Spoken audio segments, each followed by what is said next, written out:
Hi, welcome to Biohacking with Brittany, a podcast focused on holistic health, nutrition, biohacking, and more. I'm your host, Brittany Ford, registered holistic nutritionist and self-proclaimed biohacker.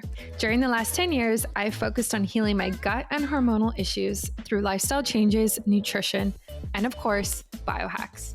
And now I teach others to do the same. I'm so excited you're joining me today, so let's dive right in.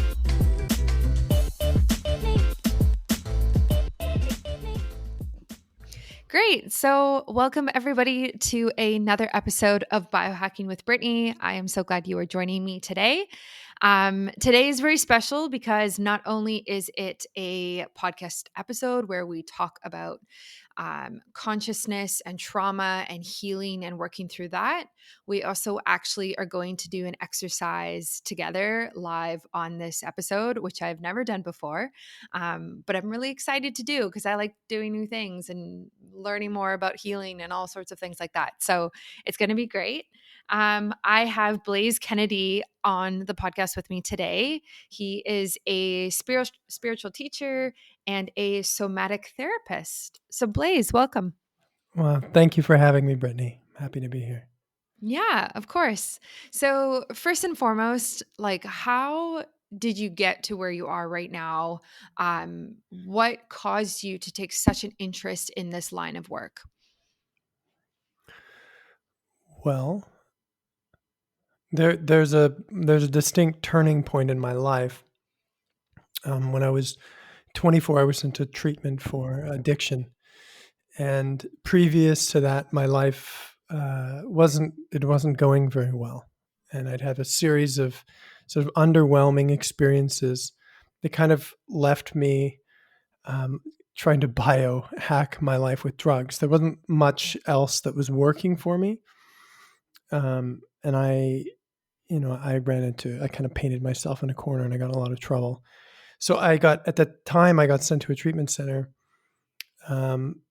Part of it was sort of around kind of failing and being addicted and having a lot of problems in my life. But the other half of it was that I really got the chance to evaluate what was really important to me and what was I doing here as alive? What was the point of all that? What do I really want? And I think that before that, I'd never really consciously considered that. I didn't, partially because I was a child, but I didn't have metacognition. I didn't make broad decisions about who I was and what I wanted to be. I just kind of picked things that I thought would kind of make my life look better, feel better, but I never really stepped back and looked at it.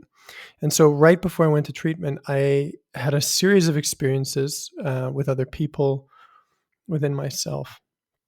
They made it clear that spirituality was, or consciousness, whatever you want to call it, was my future. And it was just kind of obvious. Like, oh yeah, that's what I'm going to do with my life.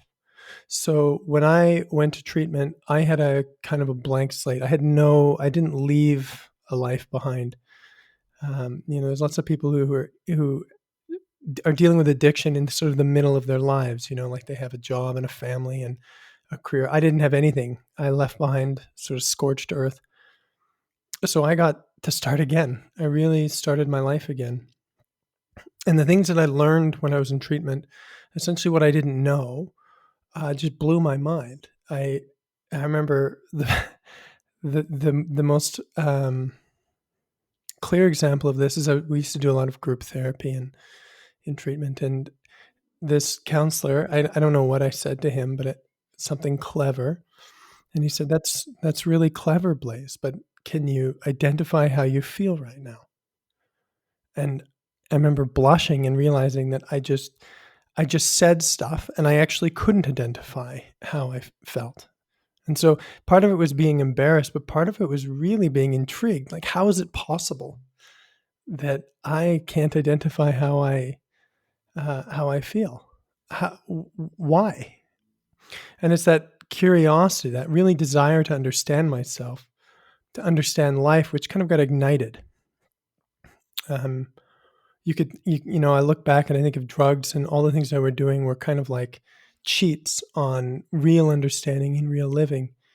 And when I um, when that didn't work anymore, I skipped to the real thing. I really wanted to understand what life was about.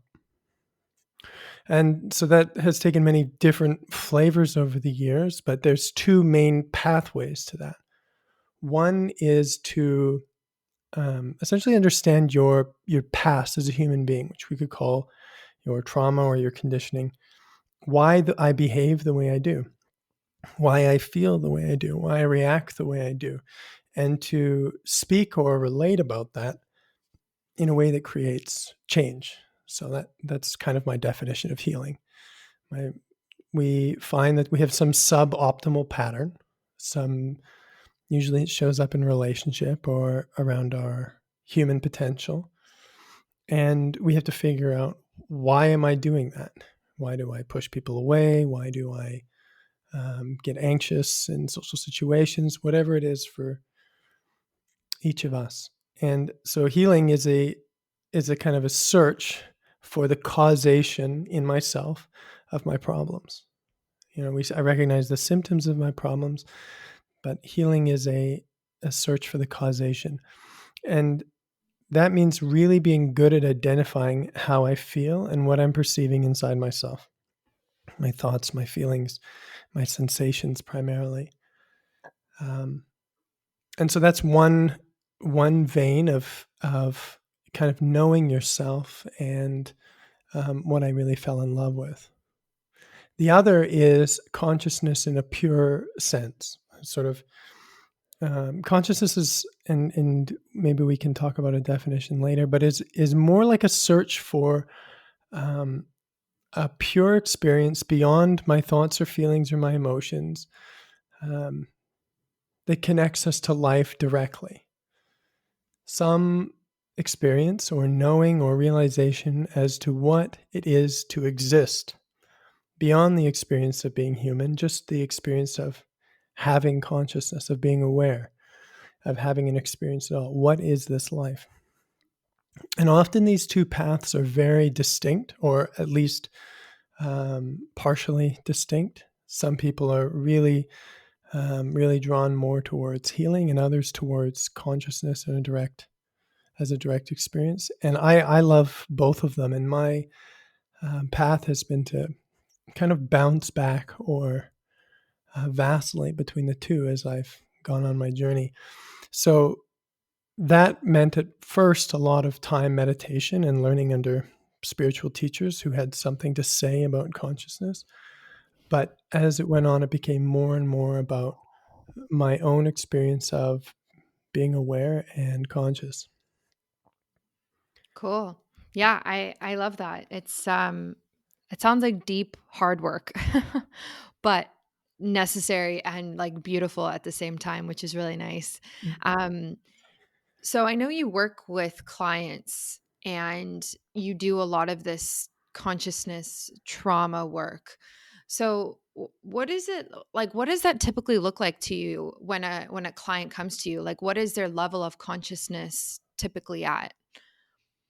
Yeah, so people get into this, whether it's, I would start actually by saying that most people have a primary interest in one of these two dimensions of life. Either they want to reach their potential, or they have trouble in relationship, or they have anxiety, or they have sort of emotional distress, or some preoccupation with their thoughts, something like that, that they want relief from, which is healing. We could call that healing. There is something in their way that's preventing them from being happier as themselves. Some Mhm. pattern of.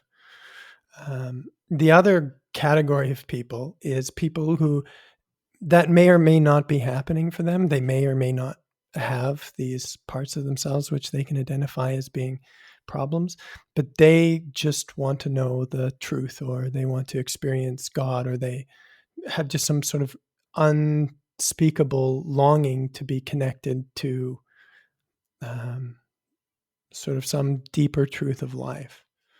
Mm. So in one group, you have people who um, really are focused on their human life, and in another group, people who kind of want to see beyond it. Right. And again, both for me are legitimate. In fact, both of them are necessary in a sort of deep spiritual life, in my opinion, in an integrated spiritual life. But people have their priorities. People come usually to me with a preference of one or the other. So if somebody's coming to me for healing, they're coming to me because they're stuck in some way. Because if they could move this pattern, if they could get rid of their anxiety or stop, getting angry at their partner or sabotaging their life or whatever it is, stop thinking, then they would do it on their own, right? So people are coming because they in me they see or they hear that there's another way that they don't know about yet. There's another more effective way to relate to their thoughts, their feelings, and their body, essentially. Hmm. In people who are, we could call the other categories spiritual seekers, they tend to be more people who have a thirst or a desire to know, and they may or may not feel like they're stuck. Um, they may or may not feel like what they're doing is not working for them, but they tend to identify with a hunger or a longing or desire that they've yet to find satisfaction for. Hmm. That's so interesting. I feel like I could be in both categories. I think everybody is, but when you Mhm. start speaking to people, they will present with one before the other. Have you tried Fume yet? Fume is a natural inhaler made sustainably in Canada from Canadian maple. It basically uses essential oils for different functionings in the body, like performance, energy, or overall wellness. I recently started using the lavender one for sleep. It improves mood, relaxation, and brain function, and it feels really good to wind down at the end of the day with that type of essential oil. I love essential oils. I use diffusers, but this application is very different and unlike anything I've ever seen. And I can definitely feel the difference. So, not only does it help me breathe deeper and better because I'm such a shallow breather, I also get the benefits of the essential oil. And it's just a brilliant product. And like I said, I've never seen anything else like this. They do worldwide shipping, which is really great. And I have a discount code for you for 10% off, which is Brittany10. If you go through the link in the show notes, you will be able to find that and try them yourself. Right. Yeah. That makes a lot of sense. So when people come to you, regardless of kind of where they're standing between these two different ideas, what are I'm sure like you work personally with them and kind of go through things that they might have been through in their past, but what do they what do you recommend they start doing on a daily basis in order to change these levels of consciousness? Yeah. This I, I'm so happy because the greatest question or the most important question is, what do I do? What do Mhm. day to day? What do I actually do? What technique can I apply? What new method can I do? What can I see differently to change my life? And I have to sort of help shift the way that we think about doing, the way that we think about applying ourselves. I gently suggest that the rules of productivity in consciousness and in healing are different than they are in the physical world. And so, what do I mean by that? Well, if we tend to look at a material world, we experience a material world of objects that are distinct. They're all in different places, and we need to apply force to them. So, an example of that is um, I want to build a house. So, I can't do nothing to build my house. I have to focus, contract my muscles. I have to use work and effort, hard work and effort, as you said, to achieve something. And we tend to take that and that's what we know when we want to do work.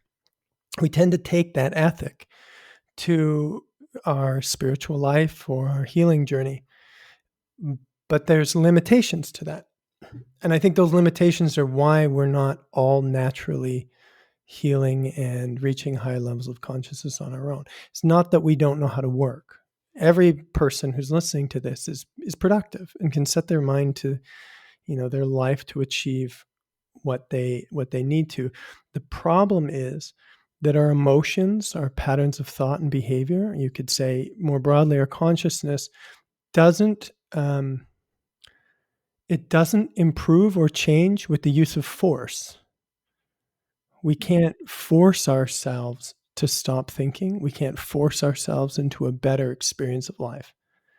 So we have to learn a new orientation. We have to learn a different way of actually perceiving reality so that we can learn what the laws are of consciousness. There's a different set of principles which creates change. So I've created my sort of system of how I think that works. But in consciousness broadly, we can say things change, emotions heal because we relax, because we create a open space or an open relationship with things that are in a stuck or contracted state. So if, for example, I have repetitive mental thoughts, and I can't, as they say, get out of my head, what we will notice is that we tend to contract our awareness around that, meaning we fixate on the thing that we don't like. We do this with our anxiety. We do this um, with our thoughts. We do this on things we want. We do it on things we want to get rid of. The other thing we do, other than fixate, is we avoid. Mm. These are ways in which we kind of try to apply force to ourselves. And the trick is to teach people through their own experience, to support people to actually relax and open their experience of being aware. And so what I teach primarily, my main interest is to teach people essentially how to relax their point of attention or their awareness and watch what actually happens when I learn to relax, even though I'm anxious, or even though I feel angry, or even though I'm having a lot of mental energy. And the people that I work with discover and over again that when you relax, when you stop contracting around things, the energy of your mind or your body actually releases. It moves. And so broadly, the what do I do is it's this learning this way of actually engaging with your life without contracting your attention, without contracting around things, without grabbing onto them or avoiding them, without trying to push them away, without trying to get rid of things. And you can think metaphorically. I don't know if you've ever used a Chinese finger trap. There's Mhm. this little toy that we used to get when I was a kid, and you put your fingers into it, and if you pull, then the little toy between your fingers tightens, and you can't get your fingers out. But if you can learn to actually move your fingers the other way, the toy relaxes, and then your fingers slip right out. That's this kind of trick. Mhm. So consciousness or our problems, whatever we want to call our stuff or even our state of consciousness in general, really changes because we learn how to open in the face of all experiences. Does that make sense? Yeah, it does. It really does. And I really like that. Like, I just like that point of view of relaxing around things instead of becoming so hyper focused on some sort of problem you might have. Typically, it's like, I feel like it's problems or things we don't like. It's like tends to be negative things. Right. Um, and we can become so obsessed with it, right? And yeah, it's like you almost just need to zoom out and relax. And yeah, it's very cool. And I can see why people are attracted to this type of work. Because like you said, it's a different way of thinking and a way of doing things. And a lot of people need that because what they're currently doing is obviously not working. Yeah, absolutely. And the first thing that and zooming out is a great word. What also we experience when we zoom out, and we'll do an exercise as you pointed towards the end, which will actually help people learn this ability to zoom out or to relax. Um, Another consequence of that is it puts us in a state of non-conflict. We are no longer in conflict with ourselves. Mm, I would say that the experience of being aware, which we will look at more, is not in conflict with what it's aware of. mm, By learning how to be aware, relaxing into the experience of aware, we end our self-conflict, which means that I can actually experience pain or difficulty or confusion without being in conflict with myself, without fighting myself, which means that my tolerance for whatever I'm experiencing, my ability to see clearly increases dramatically because I'm not at war with myself. I'm not fighting. And in this state of acceptance, or what's called surrender often, life is quite happy to unfold. You could think about our problems when I speak about contraction or having anxiety or any of these problems that we identify. You can think about them as being spring loaded. That it's my contention that they actually want to leave us or expand or to complete, to be finished. But it's our inner tension, our inner fragmentation, or our inner conflict, which actually binds all these problems in place. Which is why you see people in the world who can recognize their problems very clearly, or at least the symptoms of their problems very clearly, and yet their whole life they remain the same. They actually seem to be gathering more problems. And it's not that these people are don't want what's best for themselves. It's just they don't recognize that there is this ability to relax, to accept life as it is. And my life, I was not taught what relaxation was. I did things to relax. I would listen to music or turn on a TV, which is really just focusing on more stuff.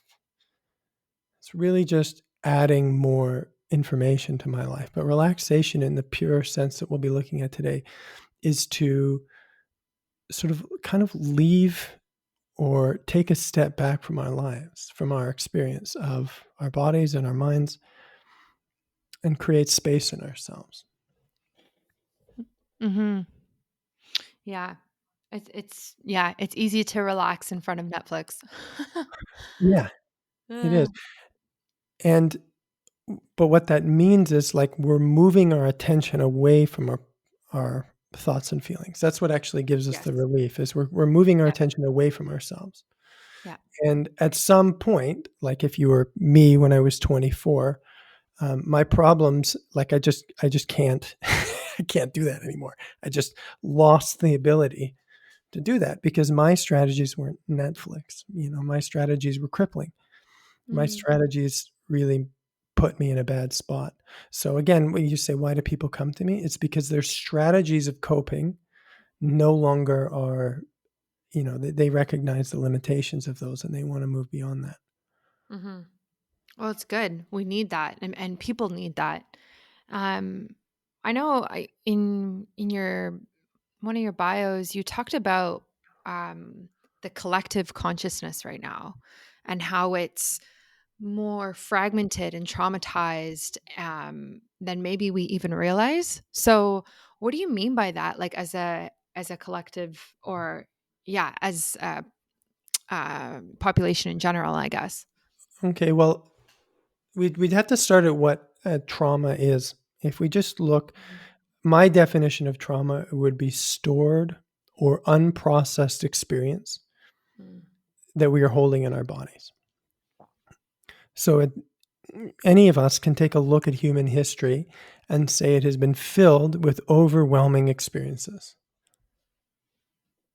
There's been war, there's violence, there's people having to flee, there's all kinds of interpersonal challenges, there's all kinds of stuff um, that has happened in human history, and it accumulates. So in a material world, like I live in, let's say I live in a city and something bad happens in that city, and I leave the city and now I'm somewhere else. Well, I've left the problem. But that's not the total truth, because if something in my life happens, and we'll follow through with my metaphor, something bad happens in this city, and let's say that I have an overwhelming experience of fear or anxiety, or I get separated from a family member or something. I carry that experience with me until I can complete the emotional and mental experience. I'll just pause because it's not my favorite explanation. I'll see if I can do a little bit better than that. Throughout our life, we have experiences which are overwhelming. As children, we're very sensitive, and we have a very clear and open relationship with the world. And again, we find the world to be overwhelming to our ability to stay in our bodies and feel our feelings. And primarily, we feel that we are separated or unseen by other people, but there's also experiences um, of violence or overwhelming sort of atrocities that humans have experienced in general. So, what I discovered when I went to treatment is that the things that had happened in my life before me, I hadn't left them behind.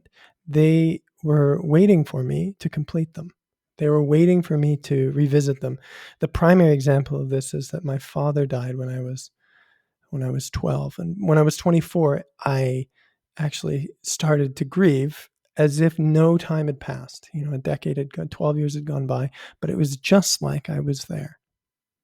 So collectively, our world is full of people who are still in their bodies living experiences that were overwhelming in the past. Mm, We're all carrying that. It's not a sort of personal failing. It's just a reality of how our nervous systems protect us. When we can't tolerate something, when something is too distressing or too overwhelming or too confusing, that we separate our awareness from that experience, and it gets stored in our body as a fragment, mm. as something waiting for us to revisit. It's really a brilliant or beautiful system, and we carry on. And so the world that I see has carried on. We've really done our best to overcome ourselves and our sort of state of relationship. But higher levels of human development will require um, that we really dive into what we're carrying as individuals and also collectively. And you can see that in the world when you look at the sore spots, the social issues that come up again and again. And no matter how much sort of progress we make, there still is a pain about the historical topics which represent our past trauma. You can turn on the news, you see that everyone is carrying this legacy of kind of reactivity towards overwhelming experiences. I want to interrupt this podcast today to talk to you about Emphies, the EMF blocking underwear that I am developing. If you follow me on Instagram, you know all about this. They are launching very, very soon, and I'm very excited about them. Not only are they EMF protecting, but they are antibacterial. They're super cute. They're super comfy. And if you go to my website, you can actually see a mock up of what they're going to look like. The fashion designer that I'm working with has created some images and they look super, super cute. You can go to my website, biohackingbrittany.com/pages/emphies, which is spelled EMFIES, or you can go through the link in my bio on my Instagram. The pre order waiting list is getting quite long. I'm only going to be creating a certain amount for pre order in April. If you want to be on that list and you want first access, I highly suggest you put your name on there as soon as possible. We're going to have a couple different designs. One is going to be more of a thong, one is going to be more of a full coverage. So you can order both and try both, or you can order whatever you prefer. Definitely check that out. And again, that's biohackingbrittany.com/pages/emphies, or the link in my bio on Instagram. Yeah, it's tough. I think it's hard for people to make space and room in their lives to deal with traumatic things that have happened in the past. Like it's very easy to kind of day in and day out go to work, do the same thing, like yeah, a lot of people ignore it and run from it, right? So it's just so interesting your approach in general. And yeah. I grew up in a world that, like, for example, when my father died, I was 12 years old. No one in my world, and okay, bless all of them, but nobody in the world was trauma literate, could understand or see what had happened to me. I sort of was a zombie for 12 years, and nobody could really put the pieces together. And Mhm. so we all grew up in a world where we're not really supported to see this stuff. There's no currency in it. It doesn't make our social engagements any easier necessarily. It doesn't make our lives any easier. So very few, like a minority of people so far, have had the, maybe we could call it, internal pressure to do something about it. But imagine a world in which we just had this competency and understanding, and we invited people in a loving way to to do this work, not because they have something wrong with them, but because it's a pathway to, human potential. It's a pathway to more satisfying experiences of being alive. Trauma and all the symptoms of it really rob us of our sense of aliveness and also our human potential, which is why we see so many human beings not living in accordance with their what would be best for them or what would be possible for them. And that's our normal reality. That has been our normal reality. But it doesn't have to be that way at all. Mhm. Yeah, I love that. And it's so I'm just so excited to dive into the your exercise that you provided for this in relation to that. Um, and before we get started on that, so we're going to do a short guided exercise called the Introduction to Awareness.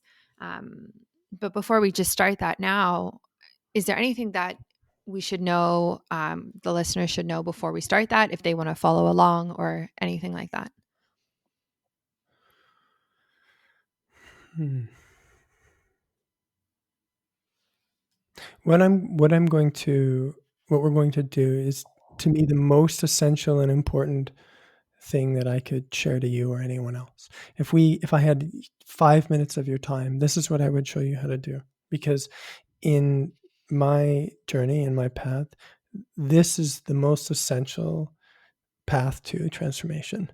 And this comes out of my own um, development. This comes out of um,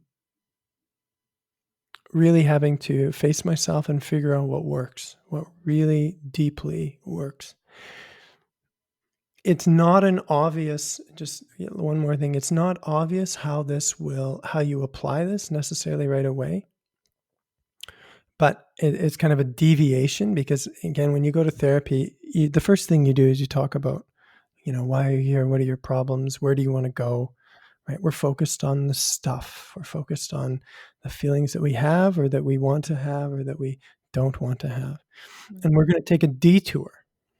We have to, in my work, I have to find a way to encourage people to really to take a detour um, away from all of that, knowing that you're going to come back to your life and your problems and the things that you want and your dreams. And as a result of having more connection to awareness, you're going to be better at everything that you want to do as a human being. That's my promise to you. But at the first, we're actually moving away from our humanity in some way. Cool. I'm really excited to get started. So, yeah, if you want to take it away. So I'm going to say right now that your life is made out of 5 things.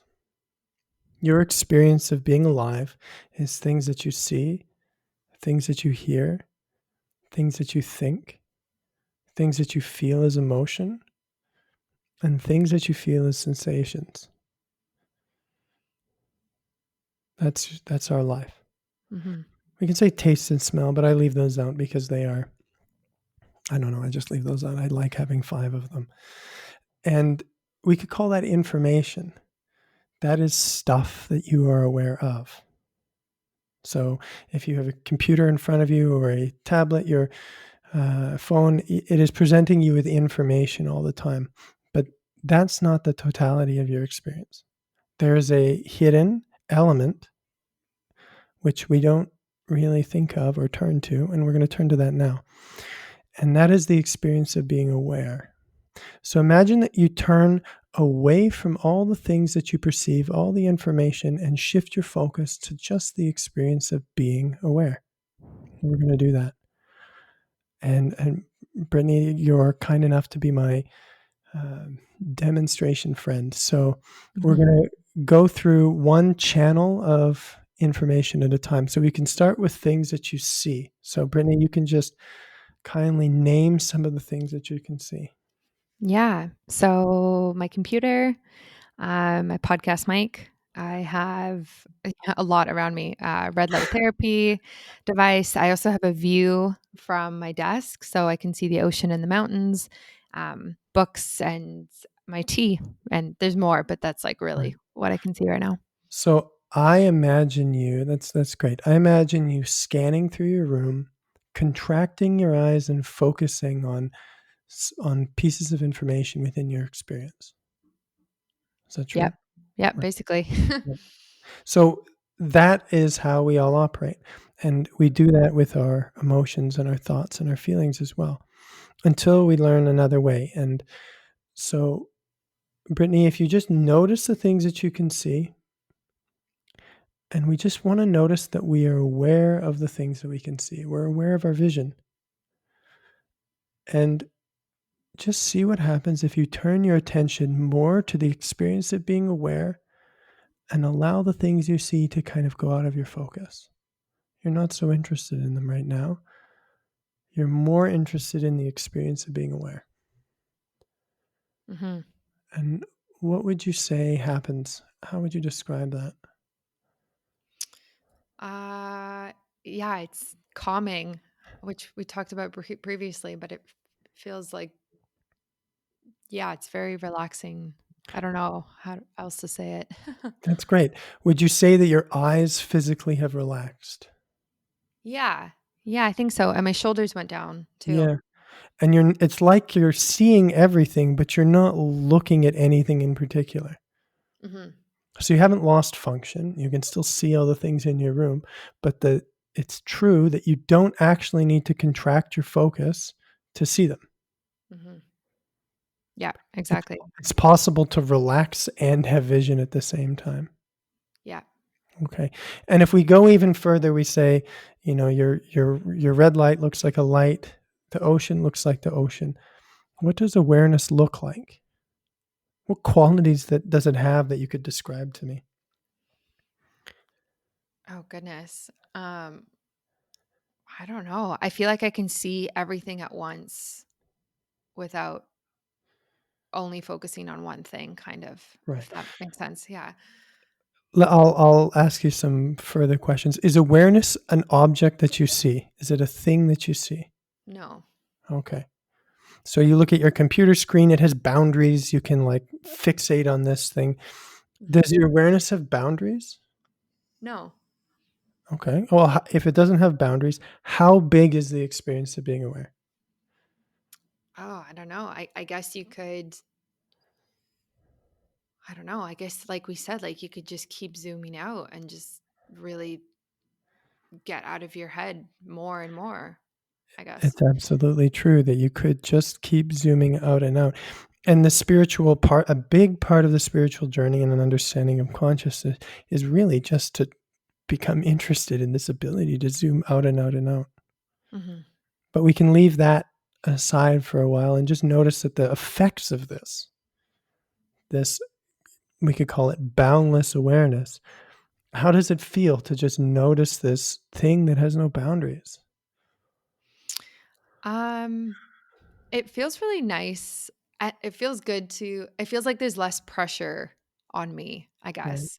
Like I right, feel like less stressed. right. Yeah. Great. And we'll just move on to some of the other channels. And I didn't say Mhm. it before, but I hope if you're listening that you're actively following along. You can do the same with your hearing. Mm. So we can tune into the sounds that we hear. Again, we can become focused on all the different sounds that we hear from different places. And Brittany, you can just name, whether you're in a quiet space or not, whatever sounds that you can perceive. Mhm. It's pretty quiet with this recording, but I can hear some cars, and there's a train close by to my place as well. Right. And of course, you can hear my voice when I'm talking. Yeah. So you can, again, all these sounds come from different places, and we're really active in um, remembering. Like, you don't have to keep asking who's speaking right now, because you're able to track and remember my voice. You know what a train sounds like, and you know where all these things come from. We have this amazing ability to pick all that out and to separate it all. And if we just relax into sort of the experience of hearing, we can notice I'm aware that I'm hearing. I'm aware of all these sounds. And I can relax more into the experience of being aware. I let all that activity around the sounds go, and I'm just giving more of my attention to the experience of being aware.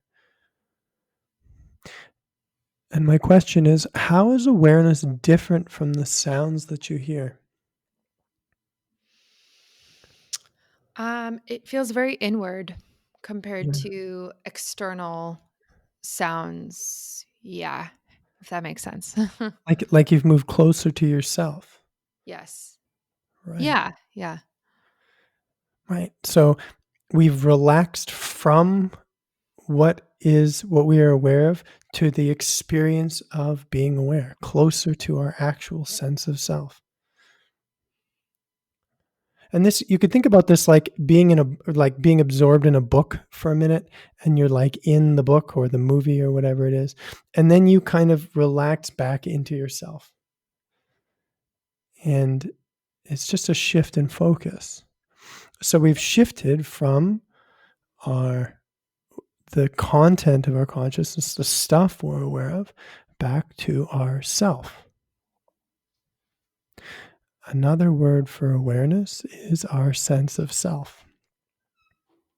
We can look more at that as we go on. We can also become aware of our thoughts.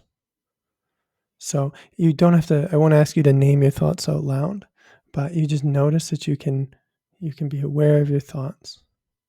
You may have a lot of thoughts, you may have just a few. It doesn't really matter. And we do the same thing. I have thoughts. I'm aware of them. And I give my attention more to the experience of being aware. Mm. Thoughts feel like thoughts. What does awareness feel like? Um, oh, it's harder for this one, I feel like. Um, it's different. It's again, it's still in my head, obviously. Um, but it's no longer fixating on specific things about me or my life or my problems or whatever I'm currently feeling. It's Right, more of um yeah, just like a state of calmness and a state of being. And right. and less like emotion as well, Yeah, feels like less, it feels less I don't know what the word is, like just yeah, it's definitely more calm. Like I just keep going back to calm. yeah, Like it's just this like really nice state of calm. right. We could call it blank or neutral. Those are words people often use when they do Yeah. this. We could call awareness to see if this sounds true for you an awake space, Mm, kind of like yeah. a witnessing space, Mhm. an empty space that's witnessing my life. Yeah. Yeah, definitely. So, what we've done is just like retracting our attention from a book, we've retracted our attention from our thoughts back to ourself. Mhm. When we think of ourself, we tend to identify with our thoughts and feelings in our body. We tend not to identify with this calmness. We use awareness rather than perceive it directly. We use it to feel our body, to think, to focus on stuff, but we don't actually identify with it or give our attention to it. And in doing so, when we do it now, we find that we feel peaceful, blank, calm, spacious. These are essential qualities of existing. They're fundamental to the experience of existing. There is always awareness, and we overlook these qualities of awareness because we are so absorbed in our lives, absorbed in the things we're aware of. Does that Mm-hmm. make sense? Yeah, it makes total sense, and it's a nice break, honestly, Yeah. to get out of your thoughts. And we cycle through the same thoughts so many times, like, and we fixate, right? And so it's really nice to break free from that and realize that we actually don't need to stay in the same cycle. Yes, Yeah. absolutely. Hmm. So we'll move on to our bodies. We can just feel ourselves first physically. And I'm really enjoying your participation. This is really enjoyable for me. So Hmm. we can feel our bodies physically. You can feel it with your feet and your legs and your torso and your arms and your head. How does my body feel as a physical object? And you can just Ah, notice the sensations that dominate. hmm. Yeah. Yeah. For me, I guess, yeah, heavy, I guess, like sitting, also like tight. My muscles feel tight. Yeah, Um, and yeah, I feel like I need to move my body. right. So we feel some tightness. I'm Hmm. glad that you said that. So I feel this tightness. I feel like I need to move my body. Hmm. Before we take action to move our body to remedy that, we're going to do something different, a different kind of productivity or action. I feel this need to move, this tightness. I'm aware of it. Can't feel it without having awareness. And I shift more of my attention to the experience of being aware. And my question is awareness tight? Does awareness need to move? No, awareness feels very still, Yeah. very still. Yeah. So we could say now we have our feet in two worlds. On one hand, we're very still and relaxed and don't need to move. And on the other, there's some tightness in our body. Mm.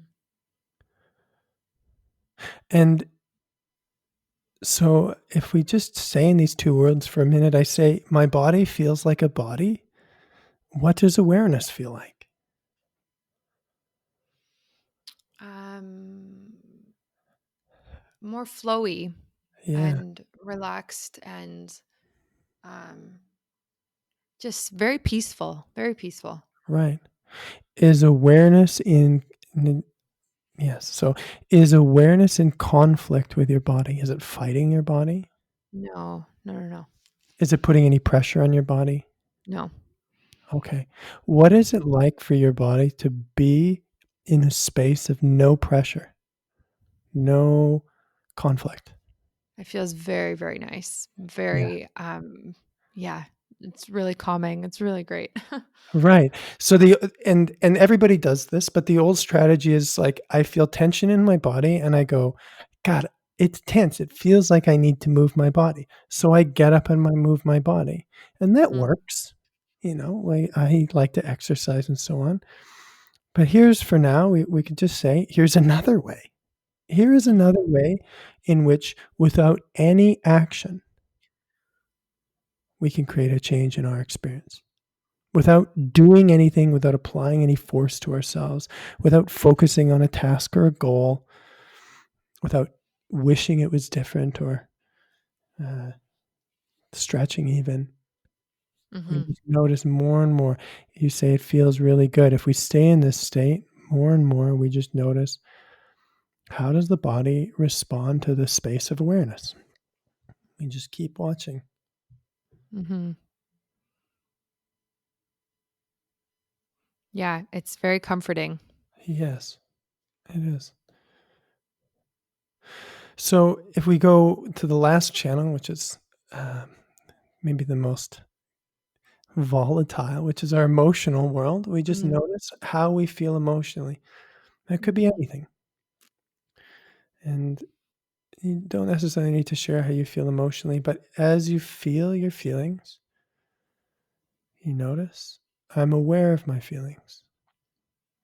I can't have emotion without having awareness. And I give more of my attention to the experience of being aware. mm. So again, feelings feel like feelings. What does awareness feel like? Um, it feels like I'm distant from the emotions, like I've put Right, distance between the two. right. So this is wonderful. You've put distance between the two. Where have you gone? If you look around the space that you now occupy, where are you? Yeah, in the same space. Right. Yeah. And again, just name what qualities does this space have? For emotions? Well, we've sort of I feel my feelings. I'm aware Mhm. I've backed up or retracted into this into myself, into this other Right. quality of myself. I just what qualities does this have? So if awareness was your friend, how would you describe your friend to me? Mm, that's a good one. Wow. I just a very, oh goodness, calm, relaxed person who I guess, yeah, neutral is a really great way to put it. Yeah, Um, and yeah, not volatile at all, and just content, I guess, and yeah, very easygoing, maybe even. yeah. How does your friend treat you? Great. Very nice. It's very, yeah, it's very positive. Well, I guess neutral, but positive at the same time, which is interesting. It is interesting, isn't it? Is there anything that you could feel or think or experience in your body that would either disturb your friend or push it away? Yeah, I think if you suddenly zoom in again and you're focusing on a single emotion or something specific you're looking at, like exactly the opposite, right? Like we talked about. Right. Now, would that in just in your experience, would that be you leaving your friend or your friend leaving you? Um, Me leaving my friend. Okay. Yeah. And but Mm. we could return at any time, couldn't we? Yeah. Yeah, of course. Yeah. Any moment we could return to this state. I'm going to use the word of unconditional acceptance, Mm. unconditional positive regard, unconditional presence. Mm. Any moment we could return and find it not a resentful friend who has storing memories about all the ways they've been wronged, but a friend that could not hold you in anything but positive regard. Mhm. So we've called it a friend, and it's a fun way to describe it. But who is it that's actually aware? I mean, it's you. You are aware. So instead of describing this as your friend, we could describe this as yourself. Mm. In spirituality, awareness is a substitute for the phrase I am. Awareness feels like the experience of being, or I am. This realization that your identity can rest back in yourself and your experience of being aware is a major revelation on the spiritual path. It's the beginning of an understanding of consciousness. It's the beginning of an understanding of yourself, of what is really and deeply true. My Mhm. thoughts change, my feelings change. There's all this volatility in my body and mind. And yet, my awareness, my experience of being, rests in the kind of background, stable, forever unaffected by what it's aware of. The spiritual journey, whether it's towards healing or towards what you could call traditionally God or higher consciousness, is in big part about actually giving your attention back to this experience of being aware and learning to live your life and feel your body from here. Mm. If we take something like trauma again, or anxiety, which we could call a symptom of trauma, are sort of emotional problems. Again, I describe trauma as overwhelming or intolerable experiences which we end up coping with or managing. And you just see, could awareness be overwhelmed? Could there be anything that it couldn't really tolerate and accept? I don't think so. So when people come to me for healing, what they're really focused on is their thoughts and feelings. Mhm. They have these things like their anxiety or their fear that they want to get rid of, which puts them in a kind of conflict with themselves. And I'm not suggesting that you shouldn't want to heal your emotional problems. I mean, if you do, then you do, of course. There's nothing wrong with that. In fact, it's very powerful. But to do it through thinking or feeling or thinking, adding other stuff, essentially, that's a strategy. But what if we did it by relaxing back into an unconditional acceptance, by a can't be hurt, can't have a problem, safety of a sort of a truer sense of self, a truer experience of being? In that world, there's no human experience which we have to move away from. Mhm. This ability to relax and to accept and to not fight any human experience is the fastest way to heal, to change your life. Because awareness doesn't have the same problems that you do. You don't like your pain or your problems or your anxiety or your life story or whatever it is. Awareness is okay with it. And by learning to channel or relax back into the experience of being aware, you don't have a problem with yourself. Mm. That's my life hack. That's the most important thing that I could ever share with anybody. If you truly learned how to really, if you chose, we could say, to connect with awareness, you would find that it's actually always there. And it's more than happy to live your life for you, to be the witnessing experience of your life. I love that. I love how like profound it is, and different too, and also like simple at the same time, yet effective, and can be applicable to so many different things that we go through. Um, yeah, it can just be so helpful, and I just love that you're doing this work. It's awesome, and more people need to be doing this work, I think. And for anybody who followed along during this exercise, like I hope that it taught you something and that you actually, really got something out of it and kind of learned to take a step back from things, further. So, Blaise, how can people connect with you if they want to work with you further? And yeah, what are like, where can people find you online? Can I say one thing more about that? You Yeah. used a lovely cluster of word: profound, simple, effective, novel. A Hmm. hundred, 100 years ago, even, this experience was rarefied. And Brittany and Blaise would not be talking about it on a podcast. You would have to get on a boat to some monastery or ashram in the Far East. It was Mm. completely out of mainstream culture. It's rarefied. People weren't looking for it. People weren't really knowledgeable about it. It was in the sort of shadows of our society, and it's called like a transcendent realization, which is a really fancy name.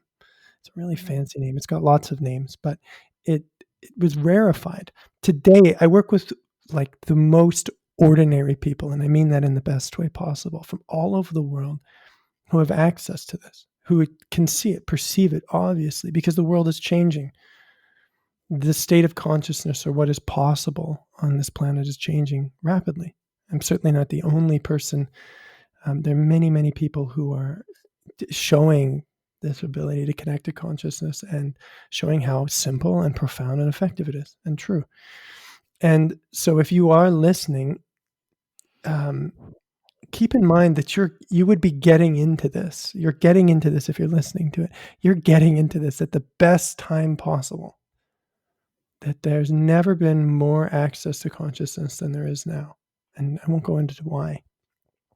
So if you, in answer to your question, if you do want to know more about this, there are a couple of things I would suggest. One is on my website, which my name, blaisekennedy.com, I have a heading called Meditations. You can sign up for my newsletter and it will give you access to a whole series of these exercises I've made. This is really the first or most essential thing, but consciousness has other qualities which we could point out. Awareness is just, I would describe, the most fundamental or the most important. So you can go and sign up for my mailing list and get all these exercises for free. And if you just did those, you wouldn't need to really work with me or know anymore, in my opinion. If you could just do those, and if you really got it, that would take you all the way, as far as you want to go. But some people find that, well, there's two reasons why people might want to work with me. One is because they actually just can't apply themselves to it and they need some support, which isn't a personal failing. It's actually because I actually believe it comes out of our sort of fragmentation and it comes out of our sort of our disorganized inner world. It's really hard for most people to stay really focused on something like this to the point that it changes their lives. And so those people can choose to work with me one-on-one. I also run groups from time to time on this. The other reason people work with me is because it's not enough just to relax into awareness in this sort of, which we could call meditation. They need to learn to relate to their bodies and their emotions. They are people who are coming because they have emotional problems that they're stuck with. And so part of the journey is to relax into the awareness. The other is to hold and focus my body and my emotions at the same time. And that's the other thing that I teach people how to do. So if you wanted to work with me, you could also visit my website. I have sort of free consultations, which I call discovery calls. People can sign up and meet me and see if they're interested. The other thing I do is I do post on Instagram. I'm sort of smirking because I'm really learning how to get my message out and how to use the internet. But I have a Instagram page, and it's This Life Taught Blaise, and I can send Brittany all the links. But I would start with the meditation recordings because I think that they are the last thing I would say is there have been so many books written on spirituality and concepts about higher consciousness or God, and I don't think concepts for most people are particularly transformative. Experiences are transformative. Like the experience of Brittany being able to actually describe this boundless space of awareness, which accepts her body unconditionally and allows her body essentially to thrive, to expand into that space. That is an experience that makes spirituality yours, whether you're religious or not. It's not a concept. It's your direct experience. And so my aim in creating these exercises is to give people real experiences of their own, so that they can choose to reorient their lives towards more potential. Amazing. Well, thank you so much for that. And yeah, I will link everything that you just said in the show notes and on my website as well. Thank you so much for joining us. And thank you for this amazing exercise and tool that we can now use. My pleasure. I hope it's helpful to all your listeners.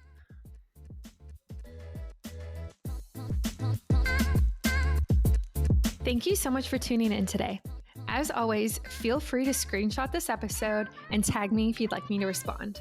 I really hope you enjoyed it and learned something new. If you have a question about your health, my DMs are always open and I'm currently taking new clients. Thanks and see you next time.